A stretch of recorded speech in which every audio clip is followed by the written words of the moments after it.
So silence isn't always the solution. There are times when the order of the day is to lift up one's voice. Having said that, there are so many times when we speak unnecessarily, when we say more than needs to be said, when we crowd our own minds and the minds of others with superfluous words. And this is a reality that the mystics have reflected on over the ages, among them the Sufis, including Sheikh Sadi in his Gulistan, where he devotes a chapter to the benefits of silence,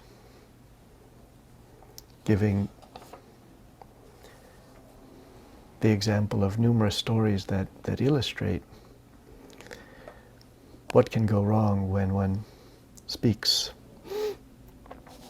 inordinately and unwisely.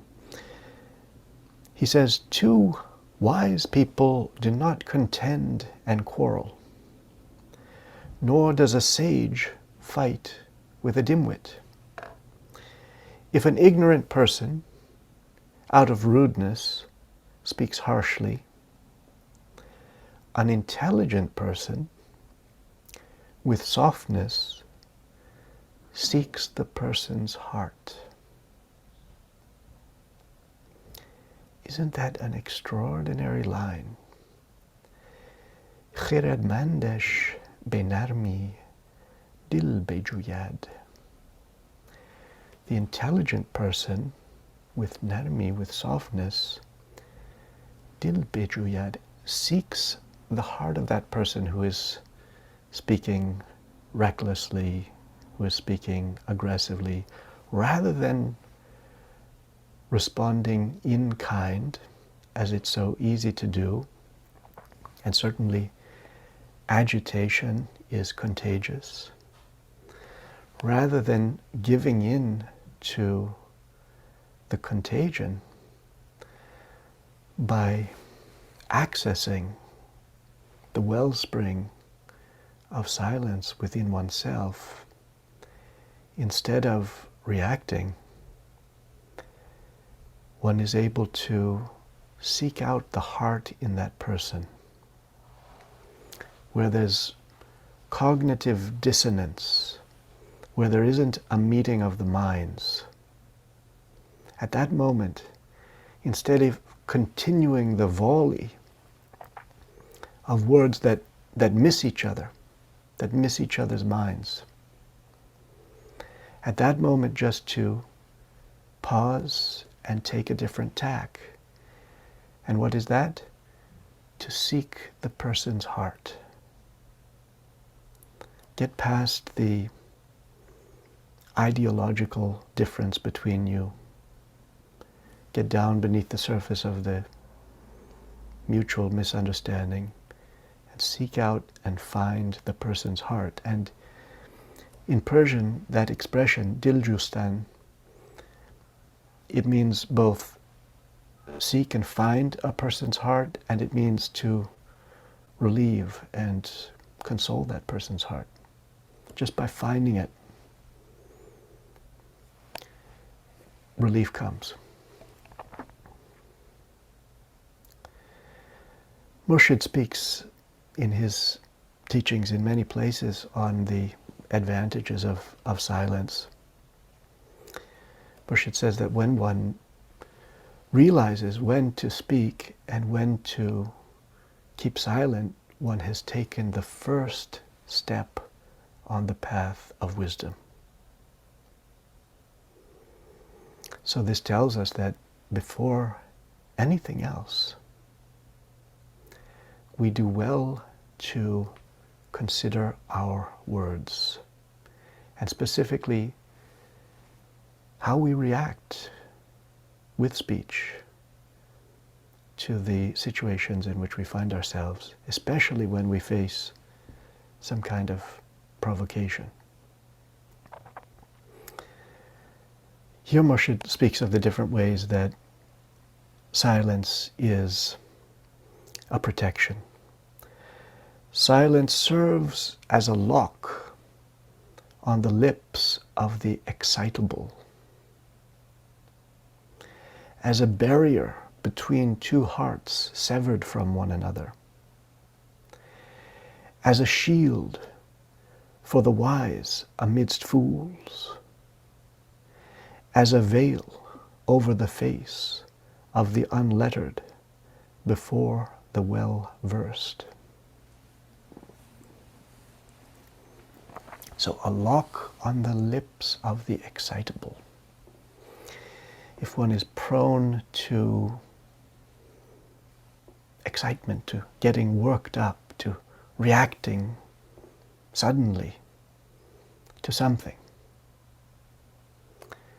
silence is a saving grace. If one can save oneself from speaking and just hold off, wait an hour or more, sleep on it, come back to it the next day, no doubt one will find that the words one brings to the conversation then are tempered ones, ripened ones, not overexcited, reckless ones that one will regret.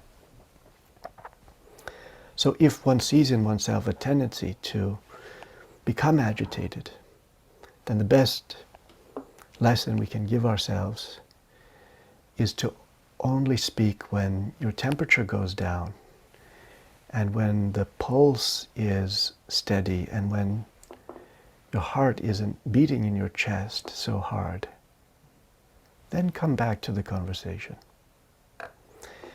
And a barrier between two hearts severed from one another. That is to say, sometimes friends find themselves in disagreement, partners have a falling out, and that's a very fragile time. And if one can hold that time within a space of friendly silence, then reconciliation may still be possible. But if that space is filled with escalating words, then it may be very difficult afterward to reach accord. So if there's a severing of hearts, when hearts find themselves in disjunction, that may be the best time just to give each other some space. And as a shield for the wise amidst fools. Not all of one's ideas are ones that necessarily need to be communicated at all times in every situation. One does best when one speaks with others as much as possible in accord with what is common between you. And therefore,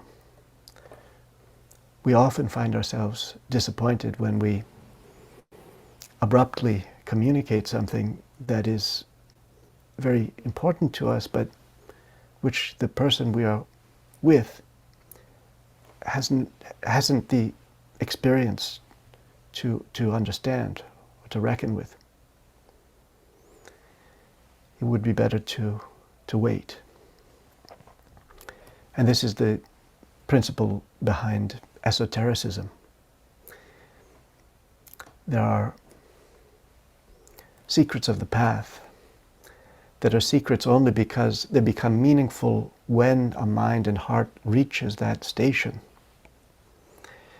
And before that point, if such a inner secret of the path would be communicated, it would only be misunderstood and likely would be mocked. So there are certain inner realizations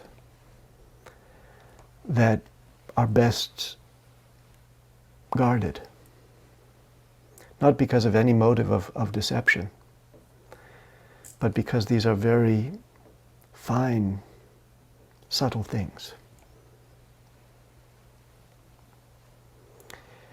And finally, silence is a veil over the face of the unlettered before the well-versed. We sometimes find ourselves in the company of those who have great expertise in a subject that we are unfamiliar with. And then for us, what is most fitting is to respect the knowledge of the one who has that knowledge and to absorb it through silent attentiveness. There's an adab in this. And it's the adab of humility. So silence is part of modesty, humility, respect, appreciation.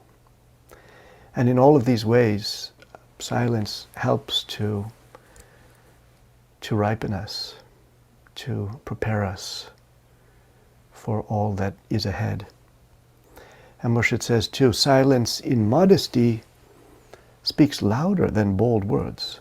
The cracker, a firecracker, cries aloud, "I am the light," and is extinguished in a moment. The diamond, shining constantly, never says a word about its light.